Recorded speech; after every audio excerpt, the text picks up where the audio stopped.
فرمایا وَلَقَدْ خَلَقْنَاكُمْ ثُمَّ صَوَّرْنَاكُمْ ثُمَّ قُلْنَا لِلْمَلَائِكَةِ اسْجُدُوا لِآدَمَ فَسَجَدُوا إِلَّا إِبْلِيسَ، دیکھو ہم نے تمہیں بنایا، پھر تمہاری تصویر کشی کی، پھر ہم نے کہا فرشتوں سے جھک جاؤ آدم کے سامنے۔ اب یہ آیت پھر ان لوگوں کو سپورٹ دیتی ہے جو قرآن مجید میں جو ایوولوشن کریشن جو ہے انسان کی، اس کے بارے میں یہ سمجھتے ہیں کہ قرآن مجید سے نظریہ ارتقاء کو تقویت حاصل ہوتی ہے۔ میں آپ کو بتا چکا ہوں اب تک جو چیزیں آئی ہیں کہ ایک جگہ پر آدم کی مثال دی گئی، مٹی سے بنایا، اس میں کہا کن فیکون، وہ اسپیشل کریشن کی تائید والی آیت ہے۔ لیکن یہ کہ کسی مقام پر آپ کو وہ ایوولوشن والی بات جو ہے وہ سامنے آتی ہے۔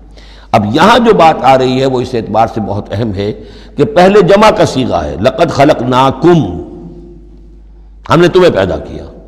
معلوم ہوتا ہے کوئی اسپیشیز پہلے پیدا کی گئی ہے، نسل پیدا کی گئی ہے۔ ثم صورناکم، پھر تمہاری تصویر کشی کی ہے، فنیشنگ ٹچز دیے ہیں، تمہیں بنایا ہے، تمہارے نقش و نگار سنوارے ہیں۔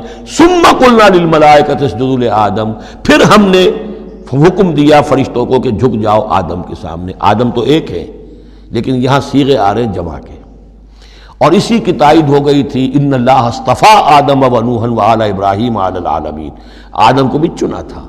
تو معلوم ہوتا ہے کہ ایک امکان ہے، باقی یہ چیزیں جیسا کہ میں نے عرض کیا تھا یہ تھیوریز ہیں، لیکن ان میں جہاں کہیں جس چیز کے لیے کوئی آتا ہے اشارہ اس کو ہمیں جان لینا چاہیے، باقی we have to keep it open. ابھی دیکھیں گے اللہ تعالیٰ، ہو سکتا ہے جب حقائق اور مزید واضح ہو جائیں تو قرآن مجید مزید مبرر ہو کر سامنے آ جائے گا، لیکن جس حد تک وہ اشارات اب بھی ہمیں مل رہے ہیں انہیں بھی سمجھ لینا چاہیے، نوٹ کر لینا چاہیے۔